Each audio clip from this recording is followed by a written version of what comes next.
শুক্রবার দুপুরে ধানমন্ডির রাসেল স্কয়ারের কাবিকো কনস্ট্রাকশন লিমিটেড নামে একটি প্রতিষ্ঠানে হামলা ও ভাঙচুরের অভিযোগে বৈষম্যবিরোধী ছাত্র আন্দোলনের কলাবাগান থানার আহ্বায়ক সালাহউদ্দিন সালমান সহ ১৪ জনকে আটক করে যৌথ বাহিনী। পরে তাদের কলাবাগান থানায় হস্তান্তর করা হয়। পুলিশ জানায়, প্রতিষ্ঠানটি আওয়ামী লীগের সন্দেহে হামলা চালায় তারা। এ সময় ৩ লাখ টাকা, 4টি কম্পিউটার নিয়ে যাওয়া সহ অফিসে ভাঙচুর করা হয়। আটককৃতদের কাছ থেকে ৩১,০০০ টাকা উদ্ধার করা হয়েছে বলেও জানায় পুলিশ। উনি হলেন কলাবাগান থানা বৈষম্য বিরোধী ছাত্র আন্দোলনের আহ্বায়ক, সমন্বয়ক না। ওই প্রতিষ্ঠানে যে ওই চাঁদা দাবি করে এবং হামলা ও ভাঙচুর করে।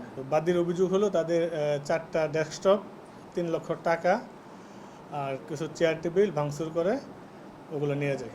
আইন শৃঙ্খলা বিঘ্ন করার অপরাধে দ্রুত বিচার আইনে আটককৃত সহ আরও ৫-৬ জনকে অজ্ঞাত আসামি করে মামলা করা হয়েছে। এই ঘটনায় 14 জন আটক আছে, 14 জন সহ অজ্ঞাতনামা আরও 5-6 জনের বিরুদ্ধে মামলা রুজু করা হয়েছে।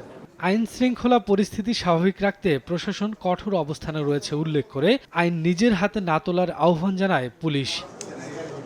শফিকুজ্জামান রুবেল, সময় সংবাদ, ঢাকা।